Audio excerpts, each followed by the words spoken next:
இவர் வந்து உதயநிதி ஸ்டாலின் மற்றும் விக்னேஷ் சிவன் இன்னும் சில ஆகாஷ் பாஸ்கர்னு இந்த மாதிரி போன்ற ஆட்களில் மிக நெருங்கிய தொடர்புள்ள நபராக இருக்கிறதுனால ஈடி விட்டுருக்கலாம்.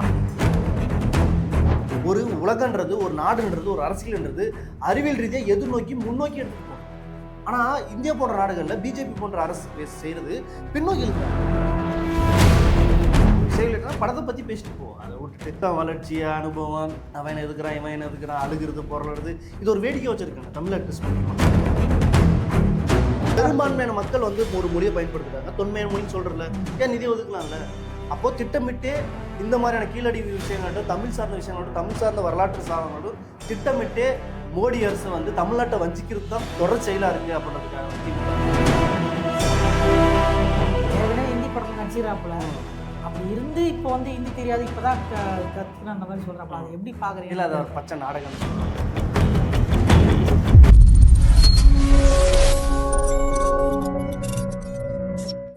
கலர் கண்ணாடி வாய்ஸ் நேயர்களுக்கு வணக்கம். இன்று நம்மோடு இருப்பவர் எஸ்பிஆர். வணக்கம்ண்ணா. சரி, சொல்லணும் என்ன கேள்வி? என்னத்த சொல்றதுங்க, எங்க ரீடு இங்கே ரீடுன்னு சொல்லிட்டு கடைசியில் வந்து ஆர்யா வீட்லேயே வந்து இதை ஈடி போயிட்டாங்க அப்படின்னாங்க. அது என்னதான் ஈடி என்னது, ஜேடி என்னது, அவர் வீட்டில் பார்த்தாருன்னு சொல்லிட்டு ஹோட்டலில் வர தந்துக்கிறா போலியா, அதில் வர போய்க்கிறாங்களாம்.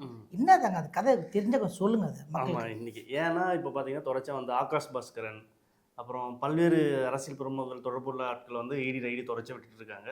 திடீர்னு பார்த்தீங்கன்னா ஆர்யா மலர் வீடு ஏன், என்ன காரணம், அதில் எதனா அரசியல் பின்புலம் இருக்கா, இல்லை வேறு எதுனா பிரச்சனை இருக்கா அப்படின்ற மாதிரி கொஸ்டின்லாம் நிறைய பேருக்கு எழுகுது. அதை ஒட்டி பார்த்தீங்கன்னா சிசெல் அப்படின்ற ஒரு கம்பெனி மேலே விட்டுருக்காரு. கம்பெனின்றத விட ஹோட்டல், வீடு, ரெஸ்டாரண்ட் அந்த மாதிரிலாம் விட்டுருக்காங்க. ஆனால் அவர் என்ன சொல்கிறாருன்னா, நெருங்கிய வட்டாரங்கள் என்ன சொல்கிறாங்கன்னா, அவரும் சொல்கிறாங்க. ஆனால் இன்னும் இது வரையும் அத்தன்டிக்கான தகவல் கிடைக்கல. சிசெல்ன்றதுக்கு எனக்கும் சம்மந்தம் கிடையாது, அந்த ஹோட்டல் எனக்கு எந்த தொடர்பும் இல்லை அப்படின்ற மாதிரி தான் அவர் சொல்கிறாரு. செய்தி ஊடகங்களாக இருக்கட்டும், இல்லை மற்ற தொலைக்காட்சிகளாக இருக்கட்டும், ஆமாம் அவரோட நிறுவனங்கள் தான், அவரோட இதில் தான் ஈடி ரைட் விட்டுருக்காங்க அப்படின்ற மாதிரி சொல்கிறாங்க. அதே சமயம் இன்னொரு வட்டார பகுதியில் என்ன சொல்கிறாங்கன்னா, இவர் வந்து உதயநிதி ஸ்டாலின் மற்றும் விக்னேஷ் சிவன் இன்னும் சில ஆகாஷ் பாஸ்கர்னு இந்த மாதிரி போன்ற ஆட்களில் மிக நெருங்கிய தொடர்புள்ள நபராக இருக்கிறதுனால ஈடி விட்டுருக்கலாம் அப்படின்ற மாதிரி கேள்வியெல்லாம் எழுதுது. ஏன்னா தொடர்ச்சா பார்த்தீங்கன்னா இப்போது உதயநிதி கூட யாரெல்லாம் நெருக்கமாக இருக்காங்களோ அவங்ககிட்டலாம் தொடர்ச்சா ஈடி ரைட். நாம கூட முன்னாடி கூட பேசணும், ஆகாஷ் பாஸ்கரன், இன்னும் சில தொழிலதிபர்கள், இந்த மாதிரி விஷயத்துல பேசிட்டு இருந்தோம். இப்போ எல்லா கோணத்துலையும் பார்க்குறாங்க, இவர் கூட யாரெல்லாம் இருக்கா 360 பார்த்து எல்லாத்தையும் அமுச்சு விடு, ஈடி அமுச்சு விடு. ஆமாம், ஏன்னா எலெக்ஷன் 2026 வரப்போகுது. இப்போ ஏதாவது ஒரு மூவ் பண்ணணும் அப்படின்றது தான் இதாக இருக்குது. ஏன்னா இன்றைக்கி இப்போ ஈடின்றது இங்கே எப்படின்னு பார்த்தீங்கன்னா, பிஜேபி ஆளக்கூடிய மாநிலங்களில் அது பிஜேபி இருக்கிற நபர்கள் மீது ஈடி ரைடு இல்லை. கிட்டத்தட்ட 1500 டைம் வந்து ஈடி ரைடு விட்டுருக்காங்களாம். அதில் பிஜேபி தொடர்புடைய மனிதர்கள் மட்டும் 3 டைம் தான், மீதி எதிர்கட்சிகள் மீது தான் வந்து ஈடி ரைடு விட்டுறது. ஒருவேளை வந்து அந்த நீங்கள் சொல்கிற அந்த 3 பேர் தான் வந்து தப்பு பண்ணியிருப்பாங்கன்னு, மீதி பேர்லாம் யாரும் இல்லைன்னு நினைக்கிறேங்க. யாராவது விரல் விட்டு எண்ணக்கூடிய அளவு தான் இருக்கிறாங்க. இல்லை, மீதி பேர்லாம் அதர் கட்சியில் தான் இருக்கிறாங்க. இல்லை, அது ஆதாரப்பூர்வமாக நிறைய ஈடி, ஏன்னா அமித்ஷா மேலேயும் இருக்குது, மோடி மேலேயும் இருக்குது, பல்வேறு வந்து அரசியல் பின்னணி கொண்ட பல குற்ற சம்பவங்கள் இருக்குது. ஆனால் அவங்க மேலாம் ஈடி ரைடு விடலை. யாரோட எந்த அரசியல் சார்பு இல்லாமல் தான் இருக்கணுன்ற மாதிரி சொல்கிறாங்க. ஈடின்றது அப்படி தான் இருக்கணும். ஆனால் இப்போ என்ன ஆகுதுன்னா, இன்னைக்கு பதில் ஆளக்கூடிய பாஜக அரசுக்கு ஆதரவாக வந்து ஈடி ரைடு விடுறதா சொல்கிறாங்க. இன்றைக்கி நீங்கள் பார்த்தீங்கன்னா டெல்லியில் இருக்க அரவிந்த் கெஜ்ரிவாலாக இருக்கட்டும், அப்புறம் மணிஷ் சிசோடியாவாக இருக்கட்டும், மம்தா பானர்ஜியாக இருக்கட்டும், ஏக்நாத் சிண்டியாவாக இருக்கட்டும், சித்தாராமையா இருக்கட்டும், பொன்முடியாக இருக்கட்டும், எஸ்வி வேலுமணியாக இருக்கட்டும், அந்த மாதிரி பல்வேறு அரசியல் பிரமுகர்களை ஈடி ரைட் விட்டதெல்லாம் பார்த்தீங்கன்னா அரசியல் சார்பு கொண்டது தான். ஏன்னா 1500 பேரை வந்து ஈடி ரைட் விட்டுருக்காங்கன்னா முழுக்க எதிர்கட்சி உள்ள ஆட்களை தான் ஈடி ரைட் விட்டுருக்காங்க. ஆளுங்கட்சிகள் இல்லை அப்படின்னும் போது இதுலேருந்தே தெரியலையா, ஈடி வந்து ஒரு அரசியல் சார்போடு தான் நடந்துக்குது, அரசியல் சார்பற்ற நடந்துக்கலன்றது தான் இதுலேருந்தே தெரியுது. அது தொடர்பாக சந்தேகிக்கக்கூடிய ஆர்யாவுக்கும் அதே மாதிரி ஈடி ரைட்டாக தான் இருக்கும் அப்படின்ற மாதிரி தான் சொல்கிறாங்க. மற்றபடி எதுவும் இல்லை.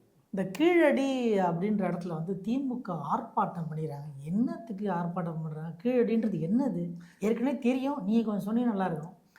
திமுக ஏன் இந்த கீழடி ஒட்டி ஆர்ப்பாட்டம் நடத்துகிறாங்கன்னா, தமிழ்நாட்டில் பார்த்தீங்கன்னா மிக முக்கிய பொருள் அது கிடைக்க இதாக இருந்தது கீழடி தான். கீழடியில் ஏன் கீழடி ஒட்டிய கிட்டத்தட்ட ஒரு 7-8 வருஷமாக இந்த பிரச்சனை ஓடிட்டு தான் இருக்குது. ஏன்னா அங்கே வந்து கண்டுபிடிச்ச முக்கிய தொல்பொருள் ஆய்வாளரான அமர்நாத் அப்படின்றவர் தான் வந்து அங்கே போய் ஆய்வு பண்ணுறதெல்லாம் இருக்கட்டும், அங்கே இருக்கிற பொருட்கள் எடுத்ததாக இருக்கட்டும், அவர் முக்கிய பங்கு வகிக்கிறார். அவர் குழுவாக தான் ஒர்க் பண்ணுறாங்க.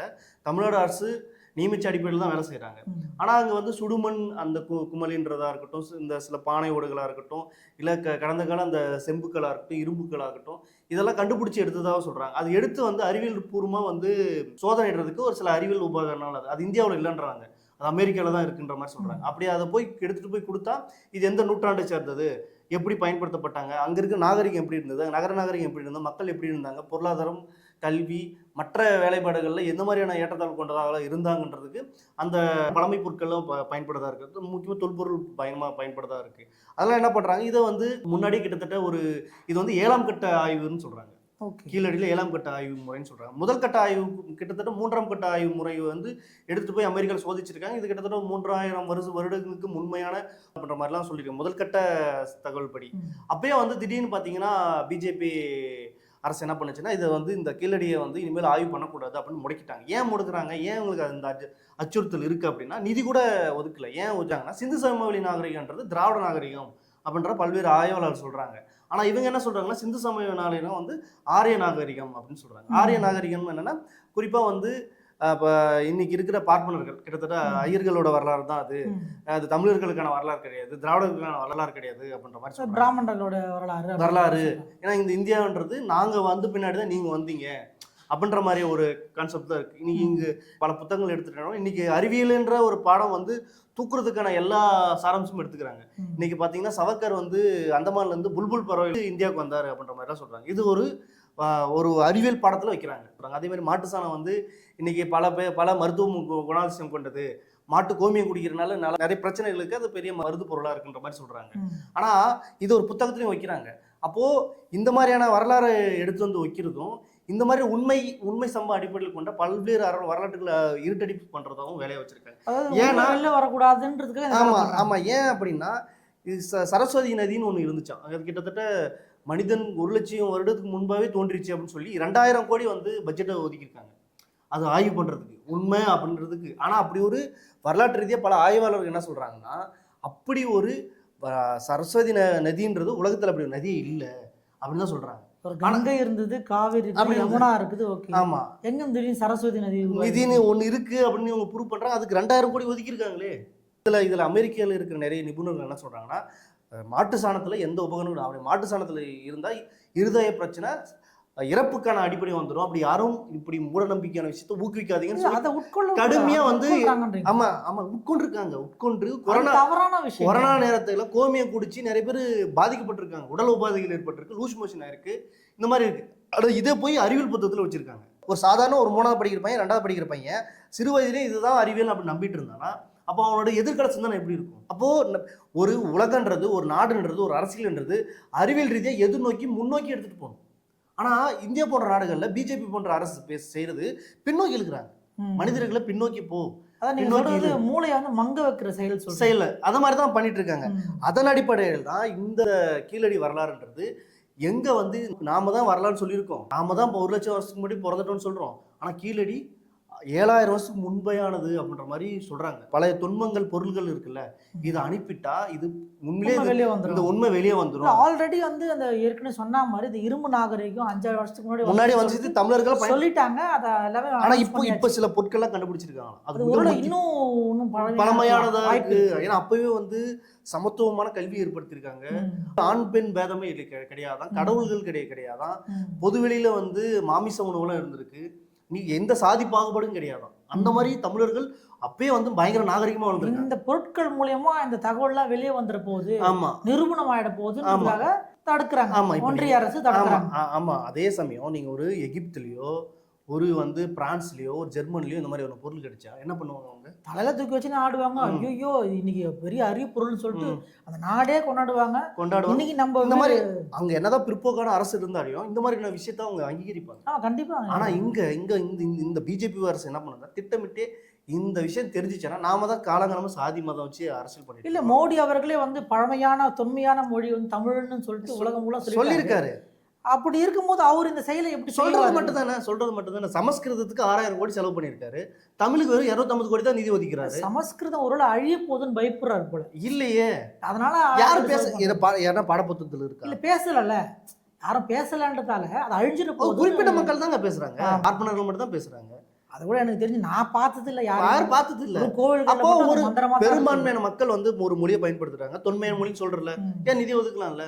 அப்போ திட்டமிட்டே இந்த மாதிரியான கீழடி விஷயங்களாட்டும், தமிழ் சார்ந்த விஷயங்களாட்டும், தமிழ் சார்ந்த வரலாற்று சாதனங்களோடும் திட்டமிட்டே மோடி அரசு வந்து தமிழ்நாட்டை வஞ்சிக்கிறது தான் தொடர் செயலா இருக்கு அப்படின்றதுக்காக தான் திமுக ஆர்ப்பாட்டம் பண்ணியிருக்கு. புரியுதுங்க. இந்த குபேரா இசை வெளியீட்டு விழாவில் வந்து தனுஷ் அவர்கள் வந்து வேற மாதிரி பேசியிருக்காரு. இதை பற்றி நீங்கள் என்ன நினைக்கிறீங்க? நீங்க என்ன நினைக்கிறீங்க இதை பற்றி? ஏன்னா நீங்க முன்னாடி என்கிட்ட இதை பற்றி பேசுனீங்க. நான் என்ன நினைக்கிறேன்னா கொஞ்சம் வாய் ஒரு பயம் போகுது, நீங்களே பேசுங்க. வாய் ஒரு மாதிரி ஏன் பரவாயில்ல சொல்லுங்க அந்த வாய்ப்பு. என்ன சொல்றது, ஏற்கனவே ஜனகராஜ் பார்த்துருப்பீங்க. அதே ஜனகராஜ் மாதிரி தனுஷ் அவர்கள் பேச ட்ரை பண்ணியிருக்காரு. அவர் கதை ஒன்று குட்டி கதை சொல்லியிருக்காரு. ஒரு செங்கலையும் நீங்கள் வந்து புடுங்க முடியாது. அது யாரை சொல்றாரு? இப்போ நயன்தாரா வந்து இது ஒரு விவாதமே கிடையாது. அவர் ஏதோ ஒரு இசை வீட்டுகளால பேசுறாரு. இது நாட்டுக்கு முக்கியமான விஷயமா? தேவை கிடையாது. தேவையில்லாத விஷயம் வேற இருந்தாலும் பேச வேண்டிய சொல்லலாம் இருக்கு. செங்கலும் புடிக்க முடியாது. அது என்ன எங்க என்ன சொல்லுங்க கொஞ்சம் சொல்லுங்க. செங்கலும் புட முடியாதா? சமீப காலத்தில் நீங்க லாஸ்டா உங்களுக்கு நடந்த பிரச்சனை தெரியும். நெட்ஃபிளிக்ஸ்ல வந்து விக்னேஷ் சிவன் நயன்தாரா திருமணம் ஒரு வீடியோ வந்து வெளியே விடுறாங்க. அந்த வெளியிட்டு இதுல பாத்தீங்கன்னா இவரோட ஆடியோ வந்து கிளிப் யூஸ் பண்றாங்க. அந்த கிளிப்ல வந்து ஏன்னா இவர் ஒண்டர் பிலிம்ஸ் இதுல தான் 400 கோடி தான் படம் வந்து ப்ரொடியூஸ் பண்ணாரு. என்னோட பர்மிஷன் இல்லாம இப்ப கிளிப் யூஸ் பண்றாங்க, அது தவறானது, நான் அது கொடுக்க மாட்டேன் அப்படின்ற மாதிரி இவர் சொல்றாரு. உடனே இவங்க பதில் அறிக்கை போடுறாங்க. தனுஷ் மேல கடுமையா விமர்சனம் பண்றாங்க. இவரும் பதில் அறிக்கை கோர்ட்டுக்கு போறாரு. அப்புறம் சுமூகம் எதாச்சுன்றது நமக்கு இன்னும் தெரியல. அந்த மாதிரி தான் இருக்கு. இவங்க 2 பேருக்குள்ள கடுமையான ஒரு போட்டி நடக்குது, ஒரு விவாதம் நடக்குதுன்றதுக்காக. ஏன்னா இப்போ பொதுவாக நடிகர் என்ன பண்ணுறாங்கன்னா, எனக்கு பல்வேறு பிரச்சனைகள் 1000 பிரச்சனை இருக்கலாம். ஒரு விஷயம் இல்லைன்னா படத்தை பற்றி பேசிட்டு போ, அதை விட்டுட்டு இந்த வளர்ச்சி அனுபவம், அவன் எதுக்குறான் இவன் என்ன எதுக்குறான், அழுகிறது பொருளுறது, இது ஒரு வேடிக்கை வச்சிருக்காங்க தமிழ் ஆக்டர்ஸ் முக்கியமாக. எதுக்கு நீங்கள் பேசுறீங்க? உங்கள் தனிப்பட்ட பிரச்சனையாக இருக்கட்டும், மற்ற யார் இதெல்லாம் உங்களை பேச சொன்னது? அங்கே வரவனா அத்தனை உங்கள் தனிப்பட்ட பிரச்சனை பேசு அப்படின்னு கேட்கறதுக்கு வர்றான். அந்த மாதிரி பேசுறதால்தான் நம்ம பேசிட்டு இருக்கோம். அதுக்காக தான் பேசுறான். அது மூலியமா குபேரம் படம் போகல. அந்த மாதிரி விஷயங்களை எதுக்கு பேசணும்? அப்படி அவங்க பேசினாலையும் நம்ம விமர்சிக்க வேண்டியது நம்மளோட பொறுப்பும் கடமையும் இருக்குல்ல. அப்ப அதுக்கு நம்ம விமர்சனம் பண்ணலாம். அதுக்கு நான் சொல்றேன், செங்கலை புடுங்க கூடாது, நான் வீடை புடுங்க மாட்டேன், நான் வந்து கடப்பாறையை புடுங்க மாட்டேன், நான் வந்து அதை புடுங்க மாட்டேன். எதுக்குங்க இதெல்லாம் அந்த வாதம்லாம்? நீங்க இசை வெளியீட்டு மட்டும் பார்த்து பேசிட்டு போங்க. அதை விட்டு உங்க தனிப்பட்ட வளர்ச்சி புரட்சி இதெல்லாம் எதுக்கு தேவையில்லாத ஒண்ணு. நீங்க எதுக்கு இது பேசணுன்றதா இதுல எனக்கு இன்னொன்னு வந்து அவருக்கு ஹிந்தி தெரியாதுன்ற மாதிரி சொல்லியிருக்கிறாப்புல. ஏற்கனவே ஹிந்தி படத்துல நடிச்சிருக்காப்புல. அப்படி இருந்து இப்போ வந்து ஹிந்தி தெரியாது, இப்போதான் கற்றுக்கணும் அந்த மாதிரி சொல்கிறப்ப அதை எப்படி பார்க்குறீங்க? இல்லை, அது ஒரு பச்சை நாடகம் தான். பச்சை நாடகம். ஆமாம், அது ஒரு நாடகம் தான். தமிழ்நாட்டில் வந்து பல எல்லா ஆக்டிவிட்டிஸும் பண்ணிடுவாங்க, ஹிந்தி தெரியாது அப்படின்ற மாதிரி சொல்லுவாங்க. இதில் ஒரு நாடகமான செயல் தான் அப்படின்றதான் என்னோட கருத்தாக. லைக் பண்ணுங்கள், சப்ஸ்கிரைப் பண்ணுங்கள், மற்றொரு நேரத்தில் சந்திப்போம். நன்றி, வணக்கம்.